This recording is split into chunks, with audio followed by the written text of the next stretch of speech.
prison system in the United States has remained unchanged for decades. The main idea behind prisons is to take dangerous people off the streets and lock them up somewhere so that they can no longer commit the illegal offense that they were charged for.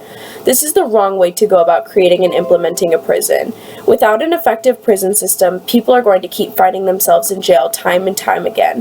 While imprisoned, criminals receive no form of rehabilitation or school programs.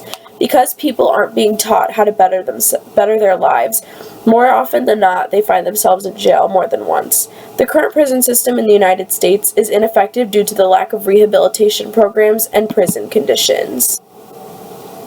In prison, there are gangs and cliques, and in order to stay out of trouble and avoid getting picked on, prisoners find they must prove themselves by being strong and keeping a hard exterior at all times.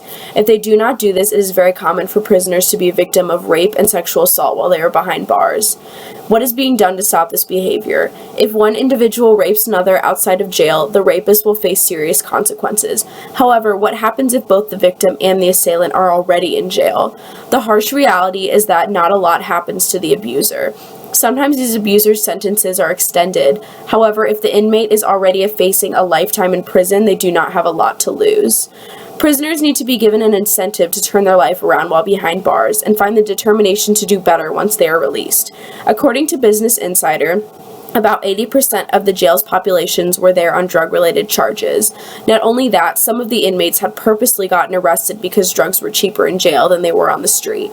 The fact that people are so desperate to feed their addictions that they are willing to go to jail in order to obtain cheaper drugs is unacceptable. $39 billion of taxpayer money went towards building and maintaining prisons in 2010, and that money is not being used effectively if people are sending themselves there on purpose.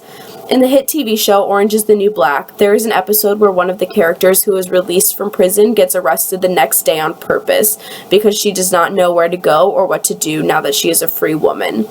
I had the opportunity to briefly interview one of the actresses from the show, Lea DeLaria. I asked her, after being on Orange is the New Black, do you have any opinions on the effectiveness or lack thereof of the current prison system in the United States? What she had to say did not surprise me. Stopped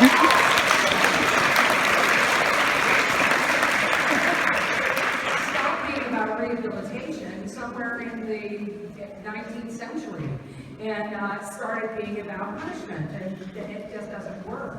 You know, obviously, as long as race is the major issue, which it is, we all know that, black people and non-white people are arrested without a doubt than white people in this country. And as long as that continues, as long as there's a class and caste system within that system as well, it will never fucking work. As long as we have a death penalty, it will never fucking work.